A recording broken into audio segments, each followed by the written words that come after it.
Hello and welcome back to my How to Start a Megabase series. Today we are going to finish the last missing piece to create a mall for most legendary items like inserters and production machines. What's still missing is legendary plastic, since we can turn legendary plastic into copper plates and steel using the infamous LDS shuffle. We will cast legendary low density structures, or LDS for short, from molten metals and legendary plastic and then recycle it. With enough research levels in LDS productivity, it becomes net zero on plastic. This means that we can get unlimited amounts of legendary copper plates and steel for basically nothing, or just some molten metal and energy. But before we can build our LDS shuffler, we need to get legendary plastic, which requires coal. Which brings me to the first part of today's build, producing large amounts of legendary plastic. But why do we need large amounts of legendary plastic if a handful is enough to get unlimited amounts of copper plates and steel? Well, there's multiple reasons. First, the LDS shuffle only becomes net zero once we have researched LDS productivity level 15. And getting to level 15 requires 1.3 million science packs. That's a lot, even with biolabs and legendary productivity modules.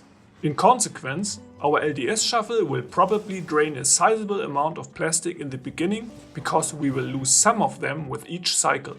Next, we will also take some of the legendary LDS out to produce other legendary items like cargo bays, crushers and asteroid collectors. And early on, these withdrawals put a big strain on our plastic buffers. And finally, we will need a substantial amount of legendary plastic for red circuits and a lesser amount for legendary superconductors. Let's put some numbers to this. Here's the long-term production graph of my recent playthrough. Over the span of 100 hours, I produced and consumed around 1.6 million legendary plastic bars. Roughly half of that, or 800,000, was just looping around in the LDS shuffle, which leaves another 800,000 that was consumed otherwise. 735k of that went into red circuits, the rest went into superconductors and the occasional LDS withdrawal. If I divide this 800,000 by 100 hours, it gives an average consumption rate of 8,000 plastic bars per hour. So whatever build I come up with, it better deliver at least those numbers. Let's first take a look at the recipe for plastic bars. It requires coal and petroleum gas. And it can be made in a cryogenic plant, which has 8 module slots. If we use 8 legendary productivity modules and have at least plastic bar productivity research level 10, we max out its productivity bonus at 300%. And this will turn 1 legendary coal into 8 legendary plastic bars. Research level 10 is not that expensive and can be reached quite early. All calculations that follow assume that you have it. For lower quality coal, we could use 8 legendary quality modules, which gives a chance of 50% to roll for better quality. Unfortunately though, plastic bars will only recycle back to themselves and not into coal. But we could use the LDS shuffle to further upcycle lower quality plastic. Ultimately, we could turn every single lump of coal into 8 legendary plastic by repeatedly shuffling it hundreds of times through foundries and recyclers. As you can see, this gets complicated very quickly. And this also means that there is no best solution. In the end, we have to compromise between waste of resources, throughput, build size, module use and our willingness to deal with ever-increasing complexity. As for me, I prefer simple designs that might not be at peak efficiency, but do the job and output enough of what I need. But if you want, you can design a factory that will not waste a single bar of plastic by shuffling it 100 times until it eventually becomes legendary. This is, however, not what we are going to build in today's video. Instead, this is our design. It will throw a lot of resources into lava again, but compensates this with less complexity and higher throughput. Overall, it produces around 24,000 legendary plastic bars per hour. This is 3 times the 8,000 or so long-term consumption of my recent megabase and should cover any demand peaks early on. And it can easily be cut in half if you think that an hourly production rate of 12,000 is good enough. Do you remember the calcite upcycler we built for our first iron upcycler? It could produce 720 legendary calcite per hour.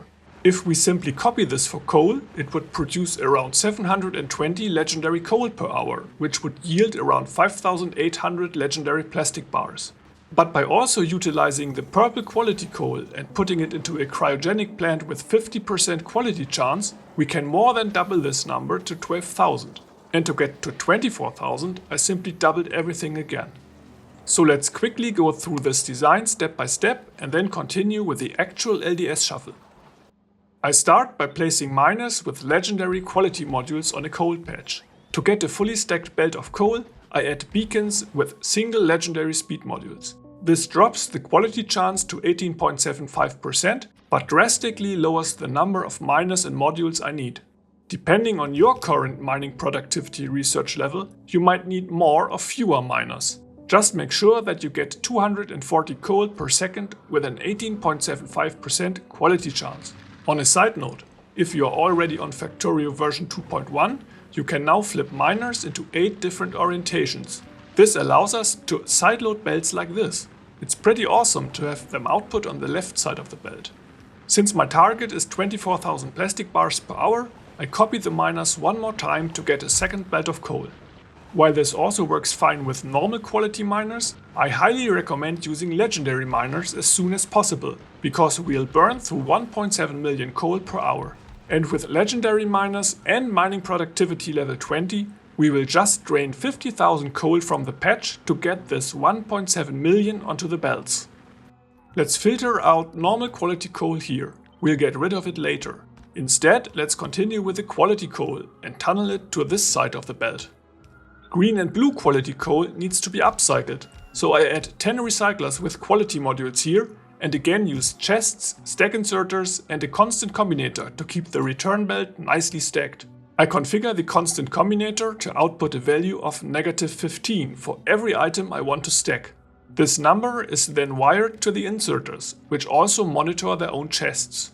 The inserter option set filters will then only add an item to the filter if the amount in the chest is greater than the -15 from the constant combinator. As a result, the inserter will only take swings with full loads of 16 items.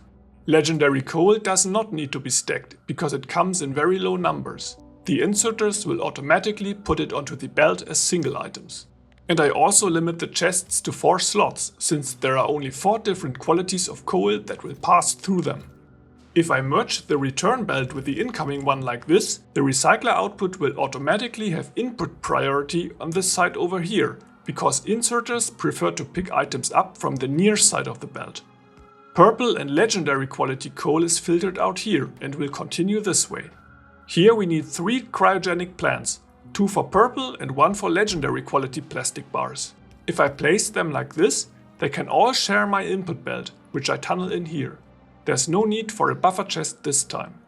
The 2 cryo plants for purple quality will get 8 quality modules each. This gives a chance of 50% to get legendary plastic bars from purple quality coal.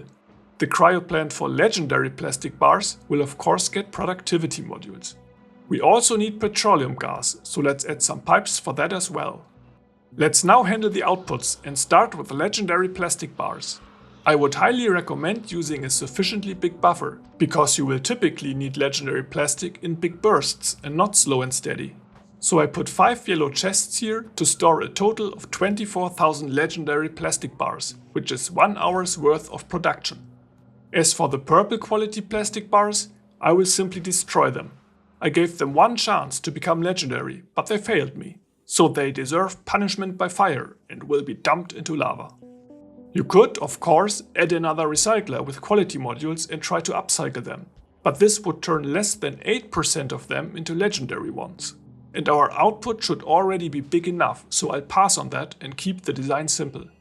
To get access to lava, let's have fun and repeat our trick with the nukes of my last video and bring the lava to the factory. But before we do that, let's also consider that we need to get rid of almost 2 belts of normal quality coal as well. It would be nice if we could utilize the same puddle of lava. So let's first put the output inserters for purple quality plastic bars up here and place hazard concrete to mark this tile for lava. The normal quality coal is right above, so let's bring it down a few tiles, place 3 stack inserters per lane like this and also mark another 9 tiles for lava.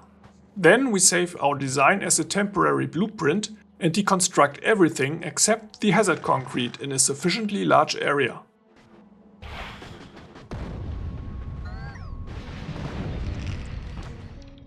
Just one nuke creates a big enough lava lake. I paste the design at the exact same location as before and cover any excess lava with foundation. Refined concrete not only hides the crater, but also makes the lava pits look pretty. You could, of course, also route the belts to some naturally occurring lava nearby, but this nuclear method helps to reduce the spaghettification of our base. And lastly, I want to stop the upcycler if our plastic buffer is full. I add a decider combinator next to this roboport and define a threshold of 24,000 legendary plastic bars to stop the input belts. That's 1 hour's worth of production. This will put the plastic upcycler into hibernation once our buffer is full. Now let's finally connect the input belts and put everything to work. As we can see, it all seems to work just fine. And remember, the efficiency of this design will go up with every additional research level of plastic bar productivity, because it multiplies the amount of legendary plastic you get from these two machines for purple quality. And now let's put this legendary plastic to good use and set up the LDS shuffler for legendary copper plates and steel. Building an efficient LDS shuffler is very easy, so let's do that now.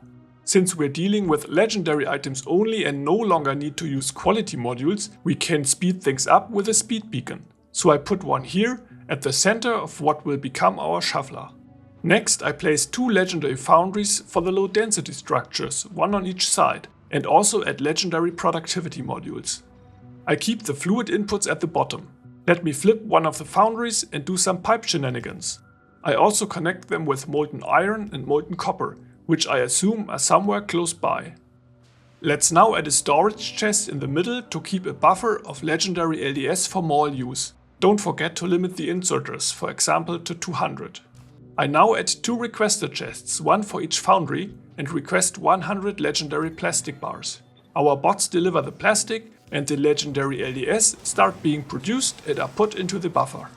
But since the main purpose of this build is to recycle them, I add two legendary recyclers here with an additional 4 speed modules in each of them.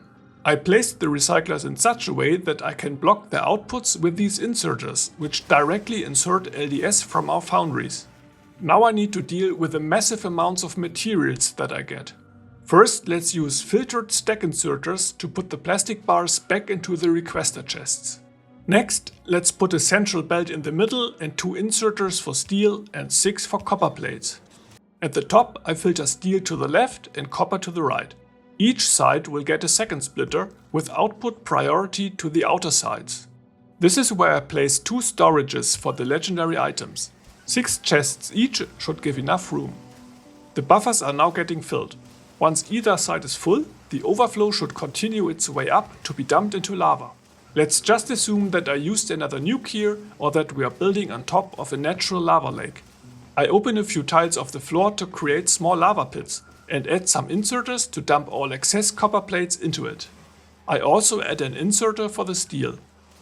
Finally, I want to stop the shuffler if we have enough of both legendary items in our buffers. I add a roboport here and connect it to a decider combinator with 2 conditions. Legendary copper plates less than 25,000 or legendary steel less than 25,000.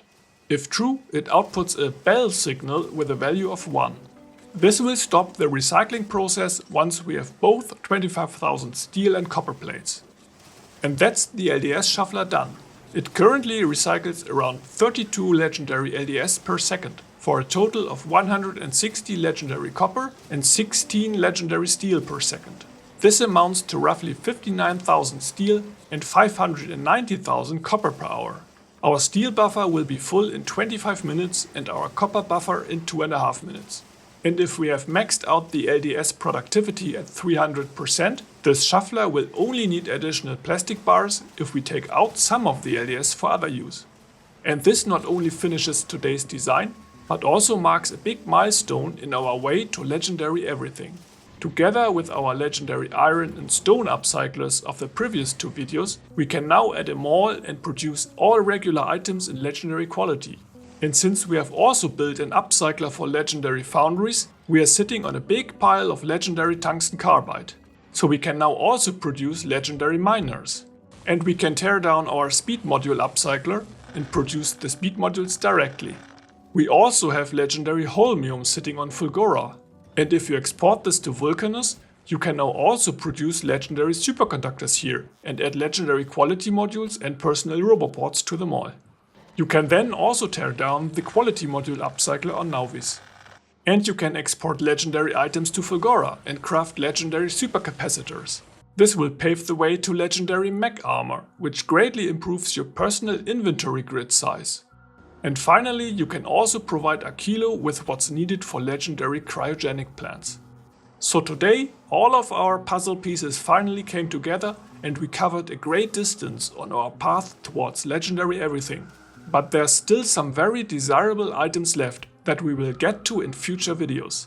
Until then, enjoy setting up a big legendary mall for everything else. You can find the blueprints of the designs in the video description. If you like this content, please leave a like and hit subscribe. Thanks and bye!